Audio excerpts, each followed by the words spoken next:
يوم يقوم الروح والملائكة صفا لا يتكلمون إلا من أذن له الرحمن وقال صوابا. ذلك اليوم الحق، فمن شاء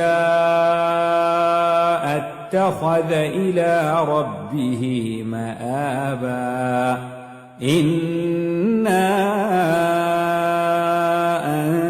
أنذرناكم عذابا قريبا يوم ينظر المرء ما قدمت يداه ويقول الكافر يا ليتني كنت ترابا.